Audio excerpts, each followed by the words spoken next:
All right, let's put the women and children to bed and go looking for dinner. Jon Rothstein here on Inside College Basketball Now, getting you set and setting the table for the 25-26 college basketball season. Want to remind you to subscribe to Inside College Basketball Now on both Apple and Spotify. We want to be your Bible for the college basketball season and beyond. We are the only college basketball podcast coming to you 52 weeks out of the calendar year. Now, as I've been doing throughout the preseason, we are dissecting, digesting, and offering some perspective on different storylines that are coming to the forefront for the 25-26 college basketball season. And again, want to remind you, during the actual season, I will be coming to you multiple times a week in the afternoon on the East Coast, and also bringing you obviously big-time interviews with some of the biggest names in the sport. So this is going to be a show that comes to you throughout the college basketball season multiple times a week. Now, today's exercise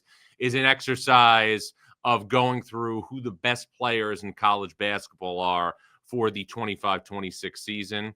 And I'm going to give you my preseason All-American teams for the 25-26 season, a first team, a second team, a third team, and also 5 players who have earned honorable mention All-American honors for the 25-26 college basketball season. Now, before I get into the individual players, I think it's important to add a little bit of context. Certain people, when they do their All-American teams, do them based on what players are forecasted to do. Certain players, when they do their All-American teams, they go on things that they're expecting them to do in the season ahead. I am making my first team All-Americans this year based on what I've already seen these players do in college basketball. There are a number of freshmen that are expected to be some of the elite names in the sport in 25-26, and a handful of them are going to be mentioned in this show today as part of my All-American watch. But with that said, no players who are freshmen in college basketball entering the 25-26 season will be first-team All-Americans on my ballot. That is what I've always believed. That is the way I have always done it when I have done awards of this magnitude. I am somebody who always gives the benefit of the doubt to somebody who has proven at the collegiate level that they can not just produce in a winning situation, but produce in a situation where it's on a team that has success at the highest levels of the sport. Because I've said it before, and I'll say it again. I firmly think we spend too much time focusing on where some of these elite talents are going to play at the next level in terms of the NBA draft. And if you look at the history, especially over the last 10 years, where somebody is forecasted to play in the NBA draft and what they're expected to do on the professional level has absolutely no bearing to college basketball. And just look at last season. Rutgers had 2 of the top 5 picks in the 2025 NBA draft, Ace Bailey and Dylan Harper. Rutgers was 15-17 last year. Look at multiple number 1 picks over the last decade. Ben Simmons at LSU, Anthony Edwards at Georgia, Markelle Fultz from Washington. None of those players led their respective teams to the NCAA tournament. Team success has to matter. Winning has to matter.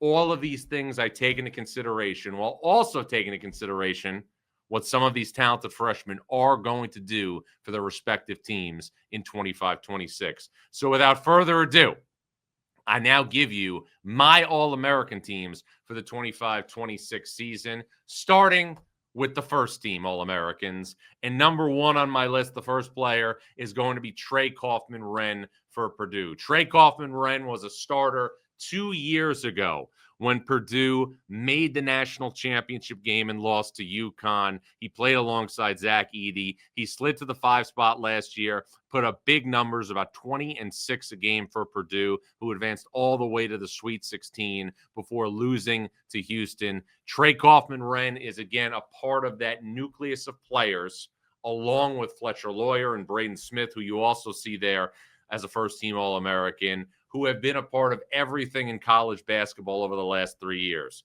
When Trey Kaufman-Renn was in his first active year, Purdue was in a situation where it lost as a 1 seed to Fairleigh Dickinson in the round of 64. Then Trey Kaufman-Renn in his second active year, remember he redshirted, was a starter on a national championship team, on a national team that went to the national title game and lost to UConn. He started alongside Zach Edey. Last year he was a starter at the 5 on a Sweet 16 team. He makes the cut on the first team All-American list. JT Toppin at Texas Tech is also a first-team All-American. JT Toppin last year was the Big 12 Player of the Year. This is an incredible story. Richard Pitino, who is now the head coach at Xavier, did an incredible job evaluating JT Toppin. He started his career at New Mexico. He was part of a New Mexico team that won the Mountain West tournament title in 2024. JT Toppin then opted to transfer to Texas Tech.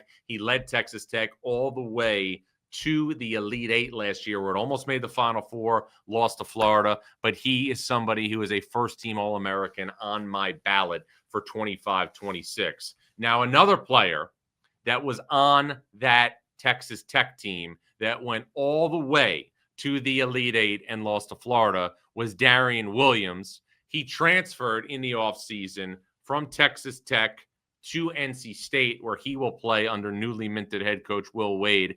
Darian Williams is also a first-team All-American on my ballot. Williams in the NCAA tournament last year in 4 games at Texas Tech really shined, averaged 21 points, 7 rebounds, and 3 assists for Texas Tech. Also came up huge down the stretch in that Sweet 16 comeback win over Arkansas. Darian Williams now goes to NC State, where he will have a chance to be featured as a focal point in year 1 for the Wolfpack under Will Wade. That's why he is on this list. He played great in the NCAA tournament last year, as I referenced. He's somebody who was also my ACC preseason player of the year and the preseason player of the year at the conference.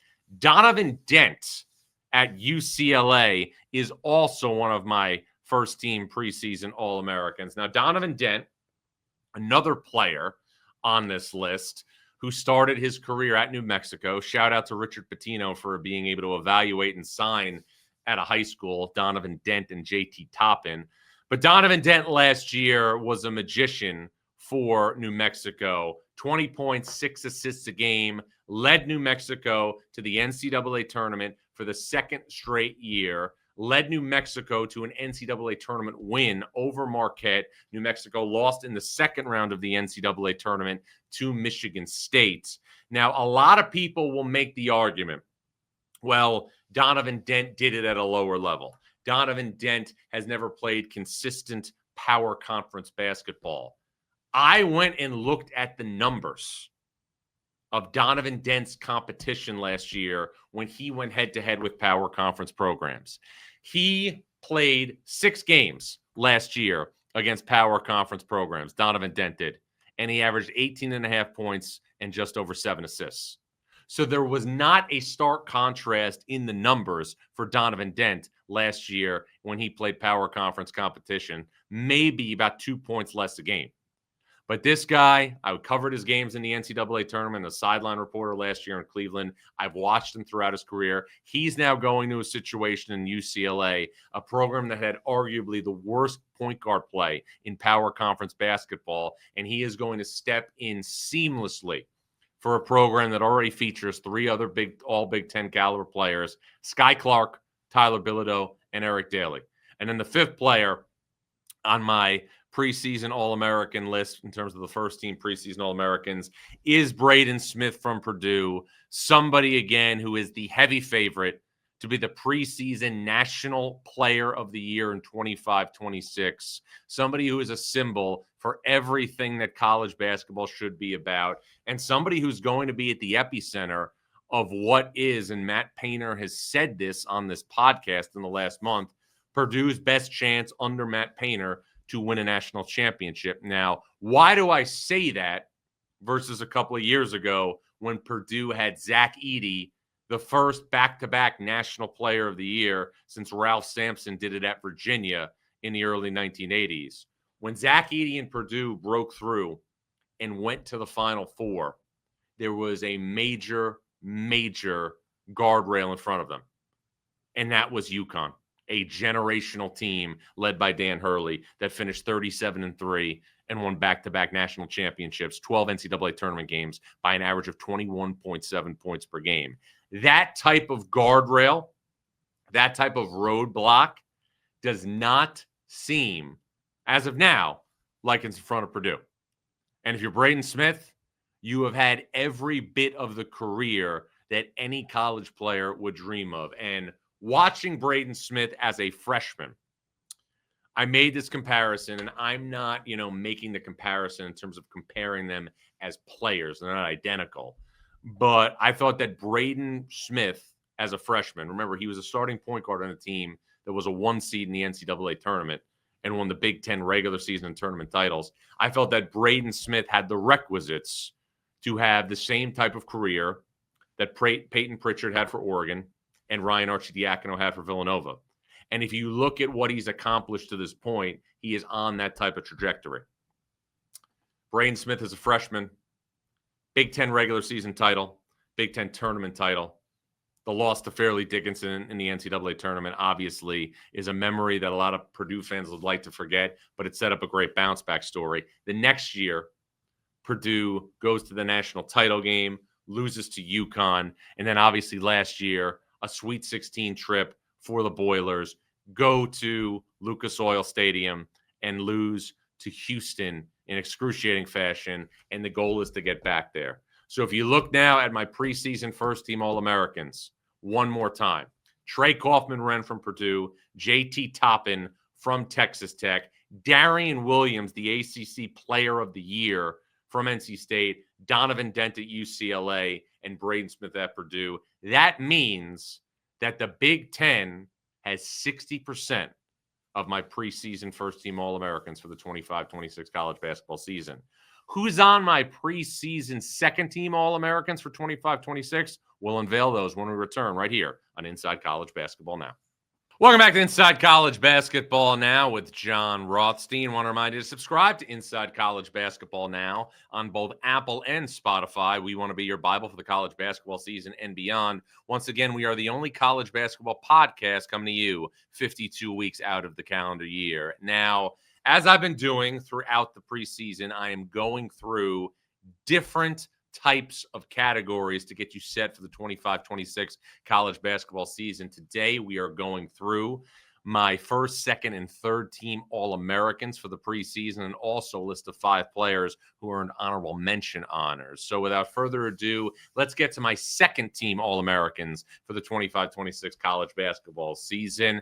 First up, we're going with the Big East preseason player of the year from St. John's, Zuby Ejiofor, somebody who broke out last year under Rick Pitino, was at the core of last year's run, the 31 wins, the Big East regular season title, and also the Big East tournament title. Yaxel Lendeborg, a transfer from UAB, who is at Michigan, is expected to be a major, major part of the Wolverines' run and quest for a Big Ten regular season title under Dusty May. Lendeborg in 2 exhibition games, and I know they're exhibition games, but is averaging 28 points and 11 rebounds. The 2 exhibition games for Michigan came against Cincinnati and St. John's.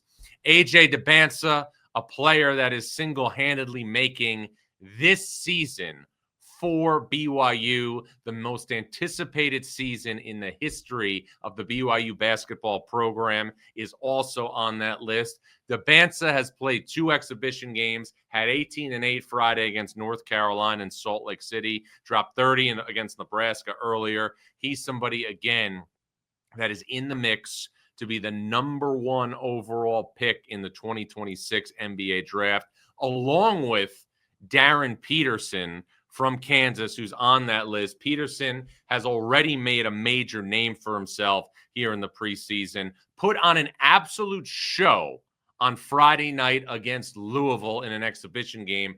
26 points, had 24 in the first half, shot the ball at a very, very high clip from deep. And then there's also Bennett Sturts from Iowa. Bennett Sturts played for Ben McCollum last year at Drake, was part of that unbelievable run for this program in the Missouri Valley Conference. Then when Ben McCollum got the Iowa job, he transferred and followed his former coach to the Big Ten. So you look now at my second-team All-Americans for 25-26. Zuby Ejiofor from St. John's, Yaxel Lendeborg from Michigan, a pair of freshmen, A.J. DeBansa from BYU, and also Darren Peterson from Kansas, Bennett Sturtz from Iowa. Now, I want to point out, I am somebody who is always a believer in making sure that people who earned All-American honors the year before are in a situation where they get the opportunity to be recognized for those honors. So if you look now at college basketball last season, the following players are the only players who are returning to the sport this year who earned All-American honors a year ago. Trey Kaufman-Renn from Purdue, who I referenced on my first team. J.T. Toppin from Texas Tech, who was on the first team. Donovan Dent from UCLA on my first team. And then Braden Smith of Purdue. Bennett Sturtz is another one. And another one who we'll hear from later is P.J. Haggerty from Kansas State. Now, as you look at the second team that I listed, Ejiofor, Lendeborg, DeBansa, Peterson, and Sturtz, there's different storylines for each of the teams that they play for. Ejiofor is somebody, again, who without question, even though he's playing alongside two other forwards in Bryce Hopkins and also Dylan Mitchell, who both have all Big East caliber potential, he is somebody who not only, in my opinion, will challenge for Big East Player of the Year honors. He was the preseason Big East Player of the Year. He is somebody who I think will be firmly in the mix to be the National Defensive Player of the Year, and without question, the Big East Defensive Player of the Year. And Ryan Kalkbrenner at Creighton had such a stranglehold on that award for so long, and for good reason. He was one of the great defensive players we've seen in a long time. I think it got swept under the rug a little bit, just how good Ejiofor is and was defensively. Yaxel Lendeborg, I had reservations about early in the preseason in terms of just making the transition to the power conference level, because sometimes we have seen certain players transfer from the mid-major level to the power conference level, and their production level does not seem like it's going to be necessarily on the same plane. You look at some of the players I've mentioned already today, Donovan Dent, Bennett Sturtz, Yaxel Lendeborg, all of those players, for the most part, have transferred up and had success. The difference, I would say, in players like Donovan Dent and Yaxel Lendeborg versus Bennett Sturtz, I think the supporting cast that Dent will play with at UCLA and Lendeborg will play with at Michigan is going to be a little bit better than what Sturtz plays with at Iowa. And speaking of supporting casts, I look at what's in line for DeBansa and Peterson, who are going to play one time this year in the regular season at Allen Fieldhouse, which is going to be appointment television. And I think the thing that you like to have, in my opinion, if you are somebody like A.J. DeBansa, is the veteran supporting cast that you're going to get at BYU. Because one of the things that nobody's talking about when you look at the chemical makeup of BYU this year is BYU has players back from last year's run of the Sweet 16. Richie Saunders averaged 22 a game in the NCAA tournament last year when BYU was able to beat VCU and Wisconsin before losing to Alabama in the Sweet 16. He's back. Keba Keita, starting five-man, is back.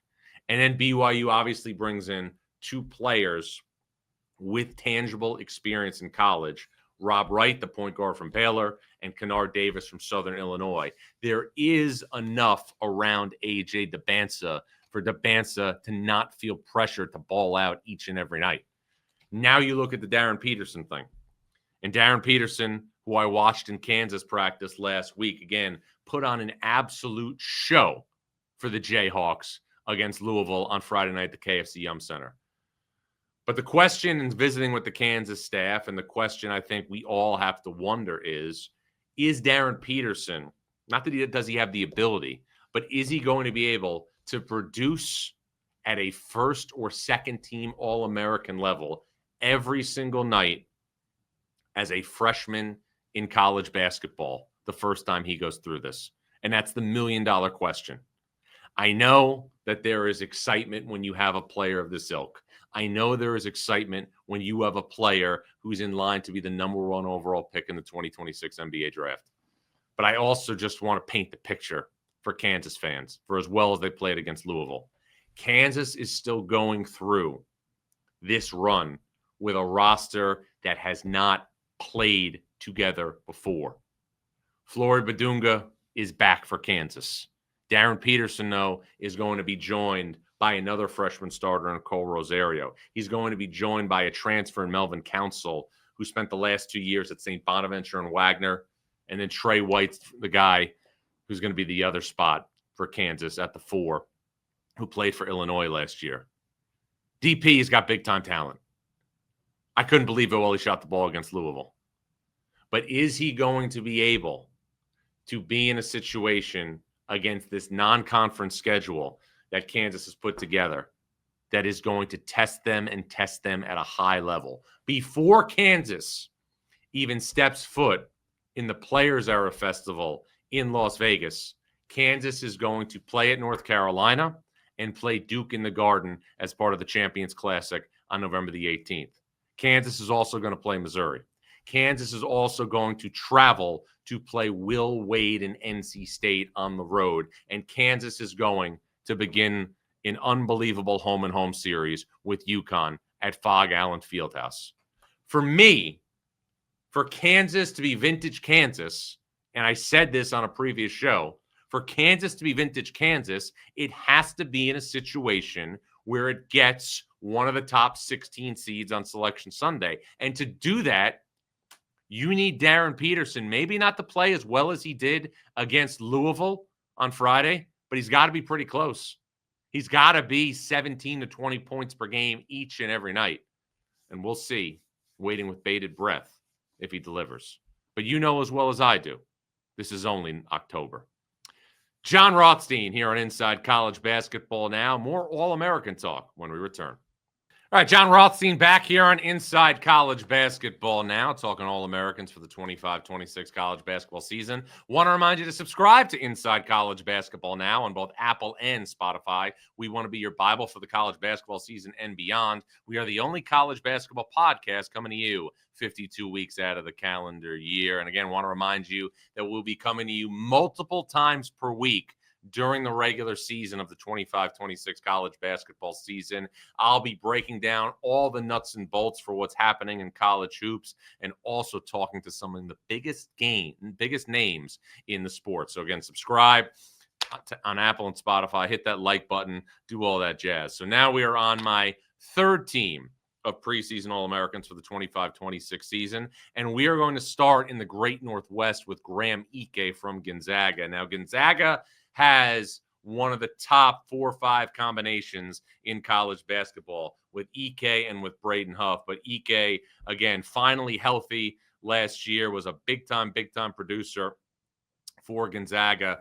You know, he was obviously somebody who started his career at Wyoming. He was somebody who was a big part of Gonzaga's run to the NCAA tournament, you know, last year, and has obviously been a big part of Gonzaga since he transferred there from Wyoming. He had an injury earlier in his career, but he has again regained the form of somebody who has been really, really consistent throughout his college career. Sometimes when somebody transfers to a program, it takes them a little bit of time to get acclimated, but Ike has not missed a beat. He has emerged as one of the best front court players in the country for Gonzaga, and he's going to have to play like an All-American if the Zags are going to continue to be a national force under Mark Few. Cam Boozer at Duke has really, in his exhibition games, looked like less than a god, but more than a man. He had 24 points and 23 rebounds against Tennessee on Sunday night in Knoxville. He had 33 and 12 in the first exhibition game against UCF. So in 2 exhibition games, Cam Boozer has a combined 35 rebounds. He already looks like somebody who is on the short list to lead college basketball in rebounding for the 25-26 season. Otega Oweh, the SEC preseason player of the year, has found a great home with Mark Pope at Rupp Arena in Lexington. And then on the third team as well, Solo Ball, to me, the least appreciated guard in college basketball, did major work for UConn. 99 made threes last year, shot better than 40% from downtown, but somehow, some way is not talked about with regularity when you talk about the best perimeter players in the sport. That should change immediately, and that should change this season. And then Kansas State's PJ Haggerty also earning third-team All-American honors. He transferred from Memphis last year where he was an All-American. He's in a situation now where he will play the point guard spot for Jerome Tang. Kansas State trying to have a bounce-back season after a disappointing year a year ago. So you look at the makeup of this third team. Graham Ike from Gonzaga, Cam Boozer, somebody, again, even though it's just an exhibition season, has looked like a player who could push to lead college basketball in rebounding and be a major force. Nobody thought that obviously Duke would ever have a generational talent again like Cooper Flagg, and Cam Boozer is not Cooper Flagg, but that doesn't mean that he's not going to be one of the most impactful players in college basketball this season. I thought in all my years doing this, one of the most amazing seasons I saw from a freshman in college basketball was when Kevin Love went to UCLA in the 07-08 season. He was the starting center on a team that earned a 1 seed in the NCAA tournament and went to the Final Four, and he averaged 17 and 11.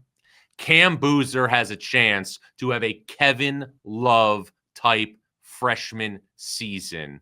And that is why I've said it all preseason, and I'll say it again. Duke may not have what it had with Cooper Flagg, Con Knippel, and Kamen Malawach, but it still may have enough because it has Cam Boozer.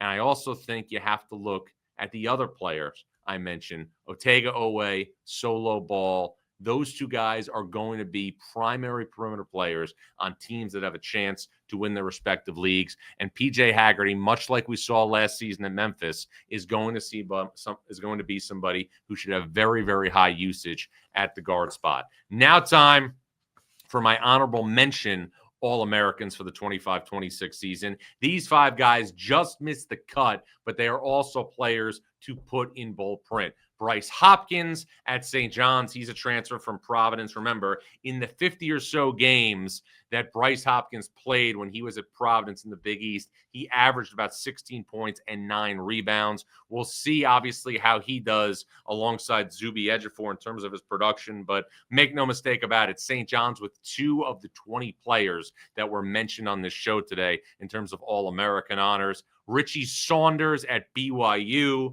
who, again, should be a great Robin to A.J. DeBance's Batman. Saunders, again, 22 points per game in 3 NCAA tournament games last year. It's really an incredible story. Somebody who started his college career as the ultimate glue guy has morphed into something completely different. He's an all Big 12 player. He's somebody, again, who's also one of the best players in college basketball. Ryan Conwell at Louisville is another player who made the cut. Conwell, one of the best shooters in college basketball. This is his 3rd school in the last 3 years. Was at Indiana State 2 years ago with Josh Schertz, made over 100 3-point shots.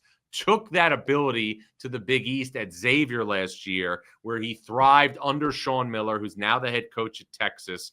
Was great in Xavier's offense. He stayed close to home. Goes to Louisville, where he'll be part of a perimeter nucleus at Louisville that is one of the best in the sport, if not the best in the sport, with Michael Brown, Isaac McNeely, Adrian Woolley. So keep your eyes on Conwell. Jacoby Gillespie was the gas in the engine last year for Maryland at point guard when Maryland advanced all the way to the Sweet 16. He is now the point guard at Tennessee. He should have a big season in the SEC playing for Rick Barnes. He'll take the keys to the car over from Zakai Ziegler last year.